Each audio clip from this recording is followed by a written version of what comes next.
I have something to tell you today. మన ఈ తెనాలి ఏరియాలో కొంచెం క్రేజ్ ఎక్కువ. అంటే నేను సిబిఎస్ఈలు, నా పిల్లడు సిబిఎస్ఈలు చదివితే చాలా మంచిదని, లేదా ఐజీ ఐబీ సిలబస్ చదివితే చాలా మంచిదని, అలాంటి కొన్ని యాటిట్యూడ్స్ ఉన్నాయి. కానీ నేను అనేది ఇవన్నీ నిజం కాదు. ఇప్పుడు కొన్ని సిబిఎస్ఈలు, మన తెనాలి ఏరియాలో కొన్ని సిబిఎస్ఈలు ఉన్నాయి. నామకే వాస్తే అనేది సిబిఎస్ఈ. అందులో వాళ్ళ అన్ని డెవలప్మెంట్ చేయాల్సిన స్కిల్స్ అన్ని డెవలప్ చేయట్లా. ఇక్కడ ఏ సిలబస్లు చదివారనేది కాదు, వాట్ స్కిల్స్ దే డెవలప్డ్.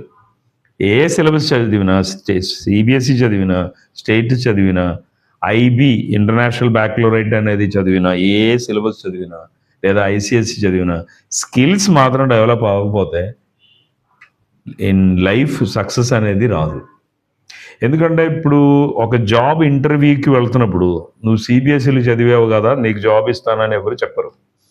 అక్కడ కాంపిటేటివ్ ఎగ్జామ్స్ అనేది ఉంటుంది, లేదా స్కిల్స్ టెస్ట్ అనేది ఉంటుంది. ఈ స్కిల్ టెస్టింగ్ అనేది చాలా స్కూల్స్ మన ఈ ఏరియాలో చెయ్యట్లేదు. అది నాకు అర్థమైపోయింది. కానీ మాంటిసోరీలో స్కిల్స్కి చాలా ఇంపార్టెన్స్ ఇస్తున్నాం. ఫర్ ఎగ్జాంపుల్, ఈరోజు నేను మీతో రీడింగ్ స్కిల్స్ గురించి చెప్తాను.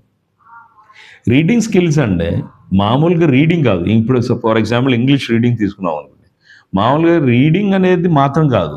ఆ రీడింగ్ చేసేటప్పుడు వాళ్ళు చెప్పే ఆ ప్రొనౌన్సియేషన్, ఆ ఫ్లూయెన్సీ, ఇంకా వాళ్ళ రీడింగ్లో ఉన్న పంక్చువేషన్ అవేర్నెస్. రీడింగ్ ప్యాసేజ్లు చాలా పంక్చువేషన్స్ ఉన్నాయి, ఇమోషన్ ఉంటుంది, ఇవన్నీ వాళ్ళకి అర్థం అవ్వాలి. దాని ప్రకారం చదివితేనే అక్కడ ఉన్న కంటెంట్ అర్థం అవుతుంది. If they understand the content only they will be able to answer the comprehension questions. ఈరోజు ఎగ్జామ్స్ అన్ని కాంప్రిహెన్షన్ టైప్లో ఉంది. క్వశ్చన్స్ ఉంటుంది, పారాగ్రాఫ్ ఇచ్చి అది చదివి దాని ఆన్సర్ వాళ్ళు ఇవ్వాలి. సో అది మామూలు రీడింగ్ అంటే ఇవన్నీ ఇంక్లూడ్ అవుతుంది. ఇప్పుడు మన స్కూల్లో, మాంటిసోరీ స్కూల్లో మాకు రీడింగ్ స్కిల్స్ టెస్ట్ అని ఒకటి ఉంది. Reading skills junior A plus, then senior A plus, 4 levels ఉన్నాయి. ఈ 4 లెవెల్స్ వీళ్ళు పాస్ అవుతే they have no problem. Any national international universities అయినా వాళ్ళు ఈజీగా వాళ్ళ హైయర్ స్టడీస్ చేసుకోవచ్చు. ఐఐఎల్టీఎస్ ఎగ్జామ్ అనో, టాఫల్ ఎగ్జామ్ అనేది, ఓఈటీ ఎగ్జామ్, ఈ ఎగ్జామ్స్ అన్ని పాస్ అవడానికి వాళ్ళకి చాలా ఈజీగా ఉంటుంది. సో ఇలాంటి స్కిల్స్ డెవలప్ చేసే స్కూల్సే మీ పిల్లల చదువుకి, వాళ్ళ భవిష్యత్తుకి దోహదపడేది.